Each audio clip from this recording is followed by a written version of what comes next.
The forest was silent before it erupted. December 16th, 1944, the Ardennes. Snow fell in heavy, choking sheets over the pine-covered hills of Belgium, burying trenches, muting footsteps, and masking the approach of the largest German offensive since 1941. For the American troops scattered across this quiet sector, it was supposed to be a rest area. The war, they thought, was nearly won. Men of the 99th Infantry Division were decorating small fir trees with rations tins and paper stars. Engineers were sipping coffee in Bastogne, joking that they'd be home by spring. Then, at 5:30 a.m., the ground trembled. From the fog came a sound no one expected, the thunder of 1,600 German artillery guns pounding a 70-mile front from Monschau to Luxembourg. It was the beginning of Operation Wacht am Rhein, Hitler's desperate last gamble to split the Allied lines and seize the port of Antwerp. In the flickering glow of shellfire, young American riflemen threw themselves into foxholes as the world turned white with snow and smoke. The Germans were coming. 200,000 men, spearheaded by elite Waffen-SS Panzer divisions, Tiger tanks, and veteran paratroopers. The surprise was total. American communications collapsed, roads jammed with retreating vehicles, and small towns like Saint-Vith and Malmedy vanished under the weight of the assault.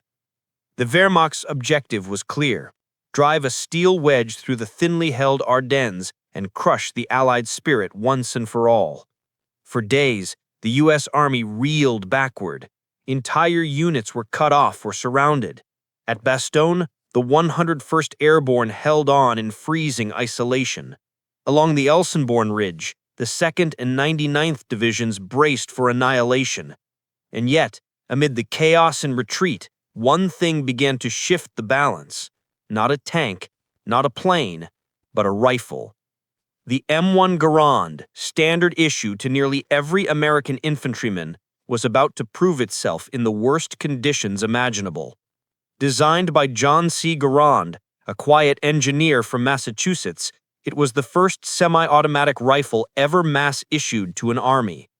Gas-operated and clip-fed, it fired 8 rounds of .30-06 Springfield ammunition as fast as a man could pull the trigger. In contrast, the German infantry's main weapon, the Kar98k, was a bolt-action rifle, a descendant of the weapon that had won the Kaiser's Wars. Each shot demanded the shooter lift, pull, and push the bolt, re-aiming after every round. The Mauser was beautifully accurate, deadly at long range, but slow. In the close, snow-choked forests of the Ardennes, accuracy meant less than speed, and speed was something the Garand gave in abundance. At dawn, as the first German infantry emerged from the fog, American soldiers huddled in their foxholes, rifles frozen to their gloves. The air was so cold that breath crystallized in front of their faces. The first gunfire cracked through the mist, short, sharp bursts from Garands echoing like drum beats. German squads, armed with Mausers and MP-40 submachine guns, tried to advance through the snow, but were met with a blizzard of semi-automatic fire. One Wehrmacht officer later recalled, "We thought we were facing machine guns. There were so many bullets so quickly." The Garand didn't just shoot, it sang, a rhythmic, mechanical chorus. Bang, bang, bang, bang, bang, bang, bang, bang, ping! That last sound, the metallic ring of an empty clip, became infamous, both feared and mocked by the enemy. Some German soldiers believed they could attack when they heard the ping, assuming the American was reloading, but those who tried rarely got the chance again. In a squad of Garands, the reloads overlapped, turning every line of riflemen into a wall of relentless fire. This battle, the frozen nightmare of the Ardennes, would test everything the American soldier had learned. The roads were impassable, supplies low, and visibility reduced to yards. Tanks bogged down in snowdrifts. Air support was grounded by the weather. For the first time since 1940, the war turned into a rifleman's fight. small groups of men holding isolated positions with nothing but what they could carry. And that is where the Garand shone. It required little maintenance, worked even when caked with ice, and fired reliably after days in the cold. Its gas piston, simple yet brilliant, cycled rounds even when lubricants froze, something the finely machined German Mauser couldn't always manage. For the German High Command, this offensive was meant to prove that the Wehrmacht still had teeth. But as their soldiers advanced, they encountered something they hadn't faced since Normandy: Americans who refused to break. The rifle fire that met them wasn't sporadic, it was continuous, disciplined, overwhelming. At the village of Lanzarote, an American intelligence platoon of just 18 men held off an entire Fallschirmjäger battalion for almost a day. Their Garands barked so fast, the Germans thought they faced at least a company. In the dense woods of Elsenborn, the semi-automatic rifles tore through ambushes and counterattacks, mowing down squads before they could even raise their bolts. The myth of the slow, clumsy American soldier evaporated in the snow. Meanwhile, the German infantry, still equipped with their beloved Kar98ks, began to feel the limits of their old doctrine.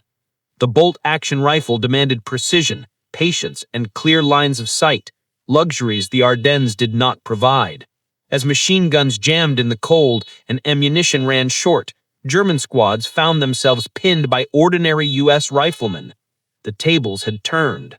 The M1's rate of fire, up to 40 to 50 aimed rounds per minute, meant that an American platoon could unleash the equivalent of a full MG-42 squad's volume of fire. Firepower, not finesse, began to dominate the battlefield. By the second week of the offensive, the German advance had slowed to a crawl. Snowdrifts buried tanks, supply lines collapsed, and the element of surprise faded. The U.S. infantry, warmed by adrenaline and sheer defiance, dug deeper into their frozen positions. The Garand became their lifeline, a weapon they trusted when radios failed and artillery went silent. Many soldiers spoke of it with reverence, calling it the rifle that saved our lives. As the days dragged on, a quiet truth began to emerge in the cold smoke of the Ardennes. Technology and training were turning the tide. Hitler's last offensive was supposed to drive the Allies apart. Instead, in the forests of Belgium, it forged an army of ordinary men into legends and proved that a rifleman with the right weapon could stop an empire. The snow kept falling. The fog never fully lifted. But beneath the white silence, the echo of semi-automatic fire rolled through the trees, steady, unstoppable, defiant. The Garand had spoken, and the Battle of the Bulge had only just begun. Long before the snow of the Ardennes, two nations had already defined their philosophies of war through steel and powder. The story of the M1 Garand and the Karabiner 98K was more than just the tale of two rifles. It was the story of two visions of modern warfare. One born from innovation and industrial daring, the other from craftsmanship and tradition. When these philosophies finally met in the frozen forests of 1944, it wasn't just soldiers who clashed. It was the very idea of what progress meant on the battlefield. The Karabiner 98K, often simply called the Mauser, was the pride of Germany, a weapon refined through decades of perfection. Based on the Gewehr 98, it represented the peak of bolt-action design, strong, elegant, precise. Each rifle was machined from solid steel with meticulous care, its bolts cycling as smoothly as a watch mechanism. German doctrine revolved around it. The soldier was a marksman first, a machine gun team's protector second. The rifleman's job was accuracy, a single, perfectly aimed shot. In the open fields of Poland or the vast plains of Russia, that philosophy made sense. But by late 1944, the war had changed. Across the Atlantic, in the United States, a quieter revolution had been brewing in the Springfield Armory. There, an engineer named John Cantius Garand, a Canadian-born machinist turned inventor, had been working for years on something radical: a rifle that could load itself. The concept of a semi-automatic infantry weapon was not new, but no army had yet managed to make it practical. Too heavy, too complex, too fragile. That was the verdict of most ordnance departments. But Garand's rifle was different. Using a gas-operated mechanism that bled pressure from each fired round to cycle the bolt, it could fire 8 shots in rapid succession without manual reloading. It was a masterpiece of simplicity disguised as complexity, one that would redefine infantry firepower forever. In 1936, after years of testing, the U.S. Army officially adopted Garand's design as the U.S. Rifle Caliber 30 M1. Few outside the Ordnance Corps paid attention at first. American soldiers were still training with bolt-action Springfields, and many officers doubted that ordinary men could handle such advanced machinery. But when war came in 1941, the M1 Garand proved itself in the Pacific jungles, in the deserts of North Africa, and finally in the hedgerows of Normandy. It was durable, reliable, and, most importantly, fast. In a world where seconds decided survival, the Garand gave those seconds back to its user. Meanwhile, Germany's obsession with craftsmanship had become a liability. The Kar98k, introduced in 1935, was perfectly engineered, but it was slow to produce and slow to fire. Each rifle demanded precision machining and skilled labor, luxuries the Reich could no longer afford as Allied bombers leveled factories and conscripted boys replaced craftsmen. The Kar98k was deadly in the hands of an expert sniper, but impractical in the chaos of modern mechanized war. Its 5-round internal magazine had to be reloaded with stripper clips, each shot requiring a deliberate motion. Lift the bolt, pull back, push forward, aim again. Against a Garand, which could fire 8 rounds in under 5 seconds, that motion was fatal hesitation. But there was a strange beauty in the contrast. The Mauser represented discipline and precision, a philosophy that believed war was an art of patience and perfection. The American with his Garand embodied industrial might, trusting the machine to multiply human ability. The Kar98k demanded mastery. The Garand offered empowerment. One forged elite marksmen, the other turned every soldier into a storm of firepower. The technical differences were stark. The Garand's 30-06 Springfield cartridge delivered 2,800 feet per second of muzzle velocity, roughly equal to the Mauser's 7.92 mm round. But the key wasn't power, it was rhythm. The Garand's gas piston absorbed recoil and kept the rifle steady for follow-up shots. A trained GI could hit multiple targets in seconds, walking fire across enemy positions before the Germans even finished cycling their bolts. The famous ping sound, the metallic ring of the ejected clip, was often mocked by German propaganda, portrayed as a deadly mistake that revealed an empty weapon. But in reality, in the chaos of battle, few could even hear it over the roar of automatic weapons and artillery. The myth of the ping was as romantic as the idea of the German marksman, both relics of a fading age. By the winter of 1944, these two rifles faced each other not just as weapons, but as symbols. The Mauser stood for the past, a weapon designed when wars were fought by professionals over defined lines. The Garand was the future, mass-produced, efficient, democratic. It didn't care who held it. It worked for anyone willing to fight. That democratic spirit extended to America's war effort itself. Factories across the country, from Winchester to International Harvester, turned out Garands by the millions, while Germany's weapons grew scarcer, more desperate, stamped, simplified, stripped of artistry. When the two met in the Ardennes, the result was inevitable. One rifle represented what Germany had been, disciplined, precise, and proud.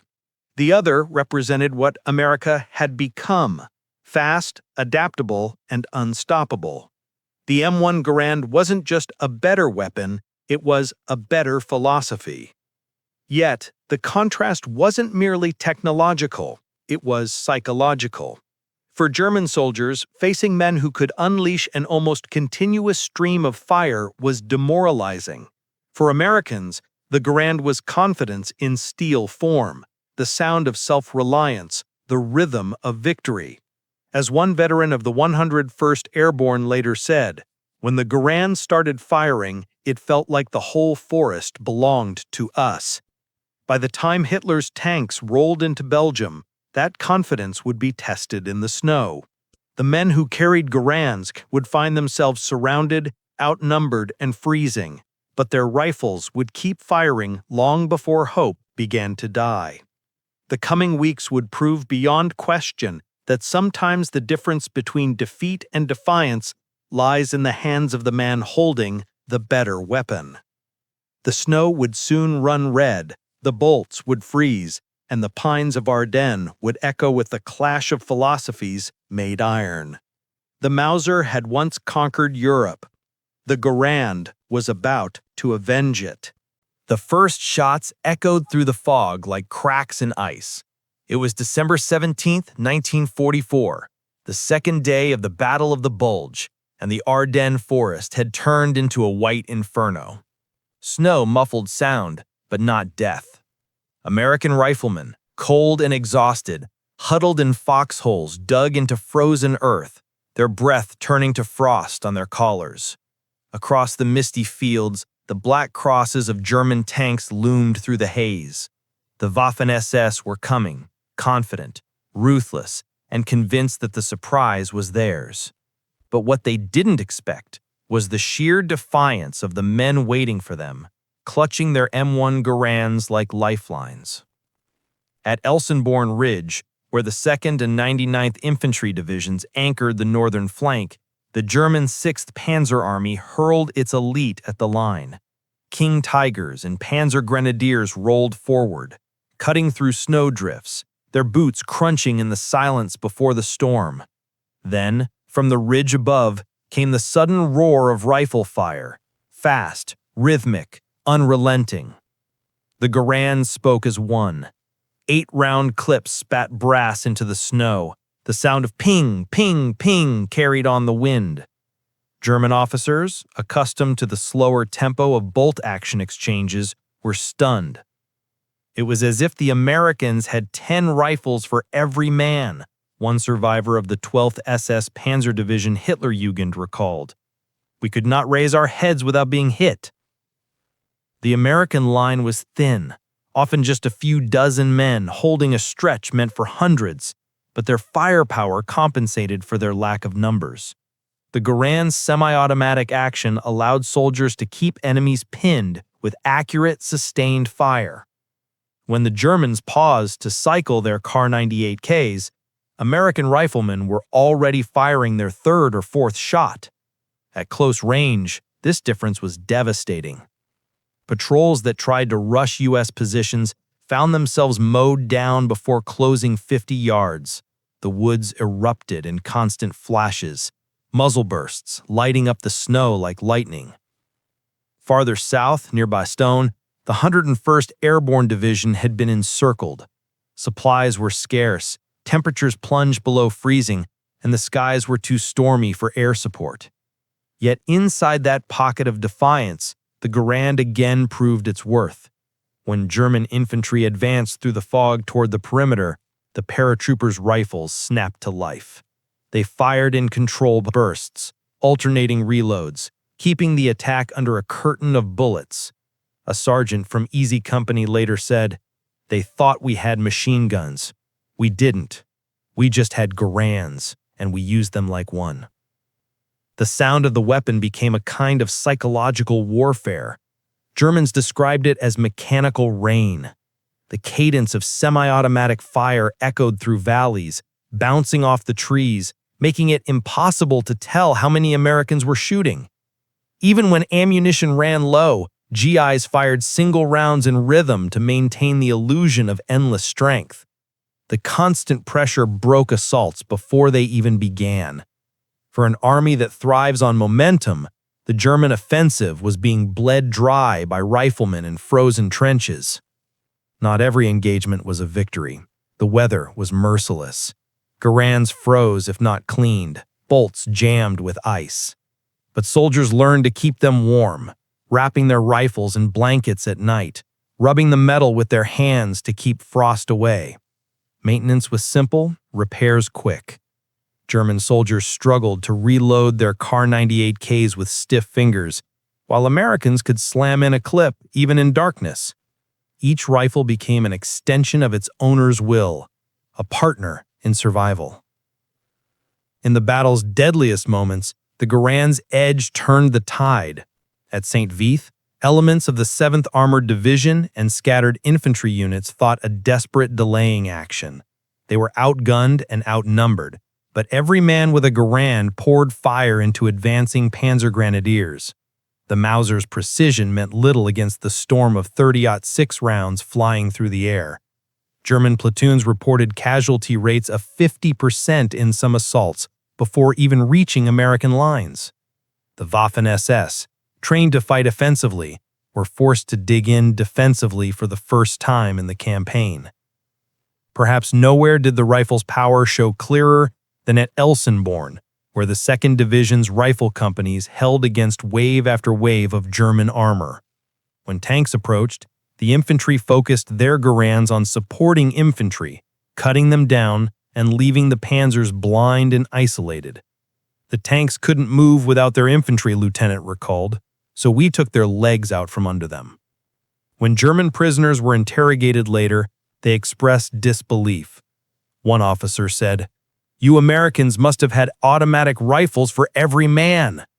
He wasn't wrong, at least not in effect. As the offensive dragged into Christmas, the weather cleared, Allied air power returned, and the balance of the war shifted irreversibly. But by then, the damage had already been done on the ground. The German advance had stalled not because of tanks or planes, but because riflemen had refused to yield. In a campaign of steel and snow, it was the M1 Garand that held the line. When the smoke cleared, the frozen bodies of men from both sides lay scattered through the forest. Garand still rested in the hands of fallen Americans, their barrels pointed forward, as if defying the enemy, even in death. The ping of empty clips had faded, but the echo of what they accomplished lingered. Later, in war reports, German officers admitted what few dared during the fight. We underestimated their rifles. For all their tanks and discipline, the Wehrmacht had run headlong into the industrial precision of America's arsenal. It wasn't just the weapon that had stopped them. It was what it represented. A nation that could mass-produce firepower, train millions to use it, and keep them supplied through hell itself. By early January, the German dream of splitting the Allied front was dead. Their offensive, Hitler's last roll of the dice, had been shattered not by grand strategy or overwhelming numbers, but by the relentless crack of thousands of semi-automatic rifles echoing through the winter woods. The Garand had turned every hill, every village, every snow-covered ditch into a fortress. When the survivors of the Ardennes finally walked out of the forest, they were thinner, older, harder. They no longer called it a rifle. They called it the reason they were still alive. By January 1945, the German offensive had lost momentum. The snow was still falling, but the thunder of the attack had faded to scattered gunfire and the grind of retreating tanks. The Battle of the Bulge had cost both sides dearly, but among the lessons that emerged from the frozen forests, one stood out above all. The rifle, not the tank, not the plane, not the artillery, had once again proven decisive. It wasn't merely the courage of the men that stopped Hitler's last gamble. It was the marriage of technology and tactics, embodied in a weapon that changed the very rhythm of battle, the M1 Garand. The Americans had built their doctrine around the idea of fire and movement: suppress, advance, overwhelm. Every squad was trained to lay down constant fire, not to eliminate enemies one by one, but to paralyze them. Before the Garand, that doctrine had relied heavily on machine guns and submachine guns. But the M1 made every rifleman his own automatic weapon. The result was a battlefield orchestra of synchronized semi-automatic fire that shattered the predictability of traditional engagements. No longer did infantry volleys come in disciplined mechanical bursts. They came in relentless, overlapping streams that blurred the line between man and machine. The Germans, by contrast, still operated on a doctrine built around the MG42. Their squads were centered on the machine gun, a weapon so fast and deadly it was nicknamed Hitler's Bawsaw. The riflemen, armed with Kar98ks, existed primarily to protect the gunner and feed him ammunition. This worked well on open ground and in offensive maneuvers, but in the Ardennes, with its dense trees, steep ridges, and limited visibility, the MG42's field of fire was often useless. When engagements devolved into small, close-range skirmishes, the semi-automatic Garand dominated. American rifle squads could move, shoot, and react far faster than their German counterparts, who were constantly pausing to cycle their bolts or reposition their heavy guns.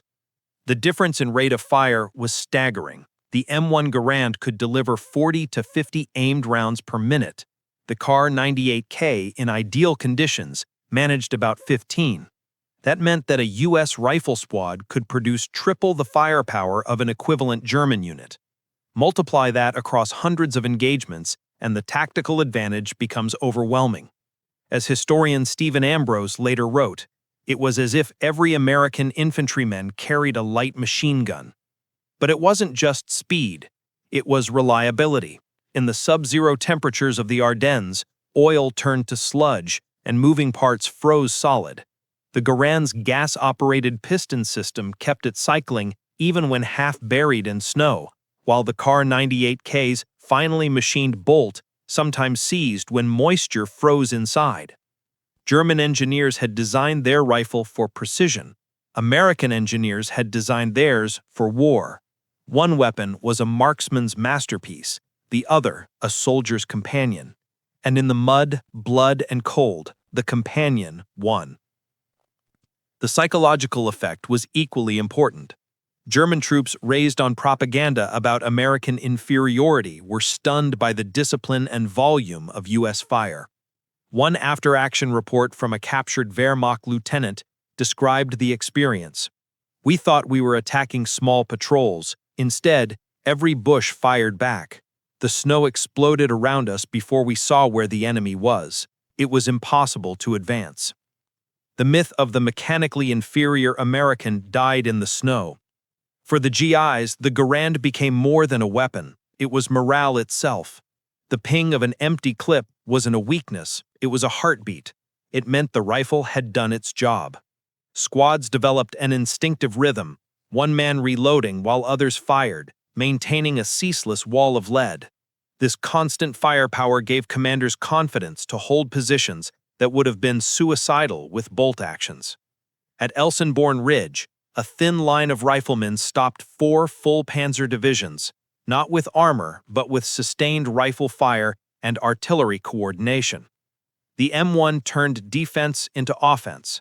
Every shot delayed a tank crew, every burst bought another minute, and every minute helped the skies clear for Allied air power to return. The Garand also reshaped logistics. Its standardized ammunition and en-bloc clip made rearming simple. Soldiers could share ammunition between units, reload quickly even under fire, and fight continuously. German forces, by contrast, suffered from fragmented supply chains. Their soldiers carried mixed weapons, Kar98ks, MP40s, and STG-44s, each requiring different ammunition. As fuel shortages and Allied bombing crippled their logistics, the Wehrmacht's technological variety became a curse. The American standardization became a weapon in itself. Even the German High Command recognized the shift. Late in the war, they rushed to field the Sturmgewehr 44, the world's first true assault rifle, combining automatic fire with intermediate ammunition, an attempt to bridge the gap between the slow Mauser and the fast Garand. But it came too late and in too few numbers. The Americans already had a weapon that worked, simple, rugged, efficient, and millions of them in the hands of soldiers who trusted it with their lives. As the snow began to thaw and the German lines broke apart, U.S. riflemen advanced through ruined villages and forests littered with burned-out tanks. In their hands, the Garand gleamed beneath the gray winter sun, battered, scratched, but unbroken. It had endured what tanks and planes could not, the raw chaos of close combat. Veterans later described how the rifle's recoil, its smell, even its sound became etched into their memories. It was the rhythm of survival, one trigger pull at a time. Looking back, military historians would argue that the Garand didn't just win battles, it changed doctrines. It proved that individual firepower mattered as much as heavy weapons. It blurred the boundary between infantry and support, giving ordinary soldiers the ability to act independently.